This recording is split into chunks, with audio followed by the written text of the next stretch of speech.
Tous ceux-là qui ont une difficulté sociale, d'ordre social et qui s'adressent au service social sont accompagnés par le service social. Nous avons au niveau de l'hôpital des subventions qui nous permettent de faire face aux dépenses liées à la prise en charge. En 2024, j'ai été victime d'un accident à l'école en jouant au foot et j'ai été amené au centre Sourou Sanou ici, où j'ai reçu des opérations et l'aide de l'action sociale aussi. Aujourd'hui, en tout cas, je me sens bien et j'arrive aussi à partir à l'école. Il jouait au foot à l'école avec ses amis dans une commune qu'on appelle Sibi, à 15 km de Bormou. C'est là que l'incident a eu lieu. Il a reçu un coup de genou au niveau du bas-ventre. Voilà, et ça a provoqué une péritonite. La prise en charge hospitalière n'a pas été faite rapidement. Ça a amené l'infection générale, ce qu'on appelle la septicémie. En 2024-2025, il a subi plus de 6 opérations chirurgicales. Et dès la 3e opération, nous étions à court de ressources financières. Donc nous sommes adressés à l'action sociale et nous ont soutenus. Le message à l'endroit de l'action sociale, c'est de dire merci à l'action sociale, dire merci aux dirigeants, depuis le ministère jusqu'à tous les dirigeants de l'action sociale et au niveau de l'hôpital aussi. Et nous avons merci à tous les agents en fait, qui ont pris en charge l'enfant. C'est un furon qui est sorti au moment que j'étais enceinte. Furon là qui a été infecté et puis les asticots sortaient partout et puis ça saignait. Le pied là a commencé à faire mal après mon accouchement. Le gars là m'a abandonné et puis il y a quelqu'un qui m'a indiqué de venir ici, qu'il y a l'action sociale qui peut m'aider. J'étais obligée de demander le portable de quelqu'un pour faire vidéo. Vidéo là est partie tomber dans la main du ministère de l'action sociale. Et puis m'ont aidé au niveau de soins. Elle m'a aidé concernant les médicaments, hospitalisation, même protège même est en cours. Maintenant, ils ont pris mon enfant, ça est dans la mer de Bomé.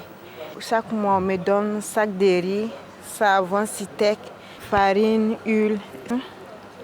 Tout a été fait par l'action sociale, même les habits on m'a donné, c'est l'action sociale qui m'a donné. Je me porte bien. Avant, je pleurais, mais aujourd'hui, je ris.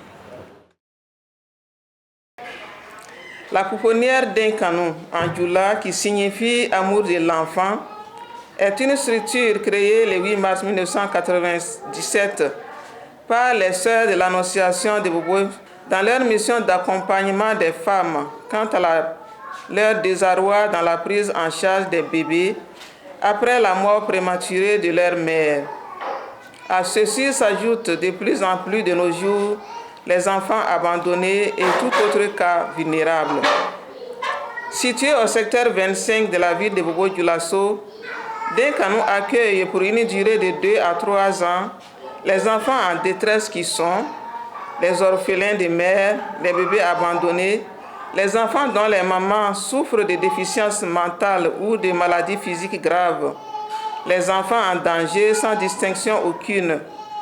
De l'ouverture à ce jour, le cahier Dinkanou a accueilli et pris en charge 753 enfants, parmi lesquels plus d'une centaine ont été adoptés au niveau national et international, au grand bonheur des familles et des enfants.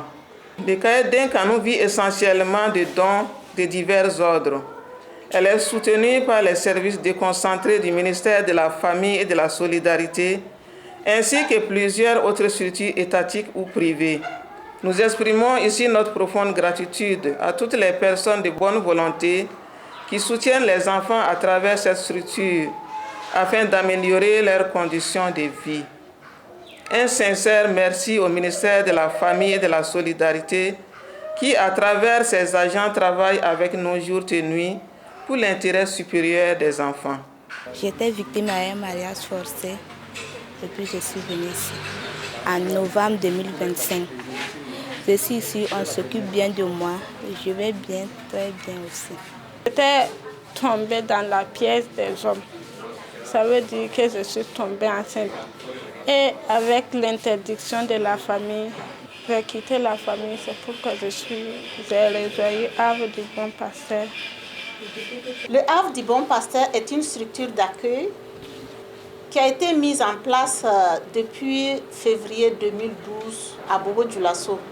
Et cette structure donc a pour but d'accueillir des enfants, des jeunes filles et femmes en difficulté, donc victimes de la traite, du mariage forcé et de la violence, des abus. Et depuis sa création, nous avons accueilli 280 jeunes filles et femmes et 104 bébés ou enfants. Nous collaborons aussi avec l'action sociale. Nous collaborons avec d'autres structures, associations TIE, et Terre des Hommes, et Save the Children, etc., etc. Donc quand ces structures aussi voient des personnes ou des jeunes filles et femmes en difficulté, ils nous les orientent. Et ce que nous faisons, c'est de les écouter et de savoir pourquoi cette situation leur est arrivée et qu'est-ce qu'elles souhaiteraient qu'on leur apporte comme aide, comme soutien pour s'en sortir. Donc, on les écoute et on les accompagne aussi dans leur choix de formation ou d'études. Donc, pour celles qui veulent poursuivre leur éducation scolaire ou académique, nous les accompagnons.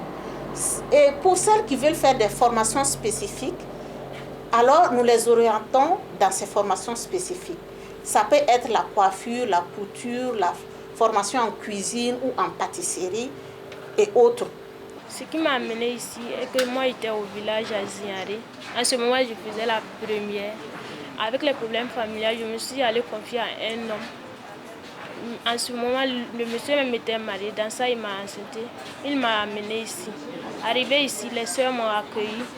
Elles m'ont aidé à soutenir mon école, puisque moi, je voulais abandonner. Et puis, elles m'ont inscrit à l'école. En ce moment, je devrais faire la terminale. J'ai fait la terminale l'année passée. J'ai eu mon bac.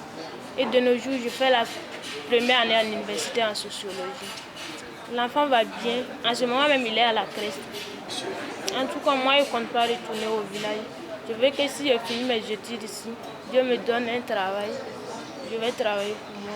Je ne compte pas compter sur quelqu'un encore. Le ministère de la Famille et de la Solidarité nous accompagne à travers en fait, l'action sociale en alimentation. On reçoit du riz, voilà, des vivres de façon globale. L'année passée, le ministère donc aussi nous a aidés au niveau de la scolarité pour quelques filles.